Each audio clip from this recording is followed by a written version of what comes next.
relevant neurological tests, I'll have the patient or Bonnie laying down on the table, face down. Now, Bonnie, we're going to do a couple of muscle tests here, and I want to see how strong your hamstring muscles are. So if you could start off, bend your left knee for me, please. And it's always good when the patient's laying down, sometimes left and right gets a bit confusing. So if you want to use the left leg, just give it a little tap. Now, don't have the knee at a full 90 degrees, just have the leg about here.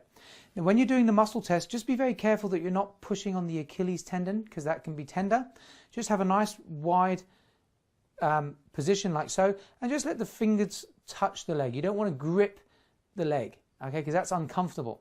So just have the here, because you're going to be pushing with the palm of your hand on the muscle. Now, Bonnie, if you could just hold the leg nice and strong for me. So this test is just establishing that there's good power, good strength in the leg. Now, if you have a young patient or an elderly patient, you may not need to push nearly as hard, okay, because it's not a wrestling match.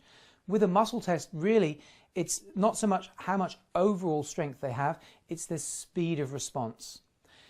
Just relax there for me, Bonnie, please, and then we'll test the other side. If you have a stronger patient, maybe someone who's not quite so sure about the whole principle of muscle testing, you can always demonstrate to them just how strong they are to start with. So hold nice and strong for me, Bonnie.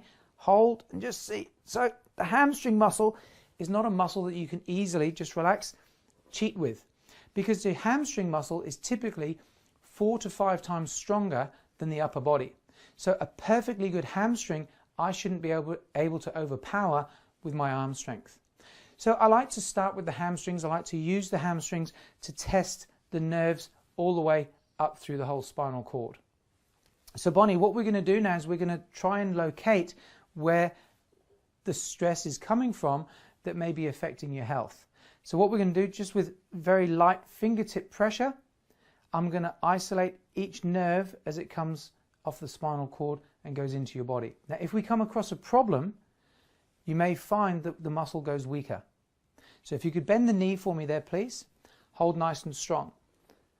So what I try to do is then find an area where there's maybe nerve stress on the body, so I can demonstrate the difference in how the strength actually feels. So hold nice and strong for me, Bonnie, please. Good. So then we'll start off with the coccyx nerve on the left, the coccyx nerve on the right, the sacral nerve on the left, the sacral nerve on the right. Okay, so here we can demonstrate a weakness. Okay, now how does that feel, Bonnie? No strength at all. No strength at all. Now, let me explain how that test works, because you see, for a lot of people, it will be the first time they've experienced something like this, and they're thinking, gee, what happened? What are they doing? Is it a trick? Is it, smokes and mirrors? Now, Bonnie, imagine you're having a conversation with somebody and someone else comes and puts their hand on your shoulder. Now, typically, you can continue that conversation and be aware there's somebody there, yes? Mm-hmm.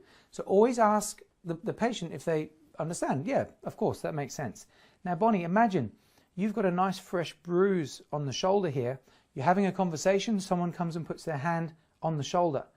Automatically, you're going to turn, kick, punch, scream. You're going to do whatever you can to protect yourself.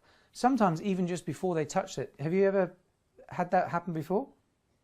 No, but I know what you mean. You know what I mean? Okay. So exactly the same principle. If I were to put pressure here and there was a bruise, you would stop what you're doing and you'd focus on trying to protect yourself.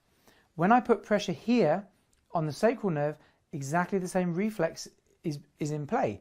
And your reflexes overpower what you're consciously trying to do here, because it's more important for your body to protect you than it is to show off how strong your leg is. Mm-hmm. So once you've established how the test works and it makes sense, then you can start going into exactly what that nerve may be affecting. So as I go through the body, wherever I find a weakness, I'll then explain where that nerve travels to and what kind of things it may influence. So let's start from the beginning, and we'll go through each nerve in turn, right the way up through the spinal cord. So again, doing the muscle test, we check to make sure the muscle's nice and strong to begin with, and we can use either leg. It doesn't have to always be the same side, so that allows the patient to relax. One other thing, just beware if the patient has a tendency to go into a cramp. Okay, because if they start to cramp, obviously it's going to be uncomfortable, and if the muscle does cramp, maybe just do some do some reflex, just do some rubbing, increase the circulation to help release the cramping, and then use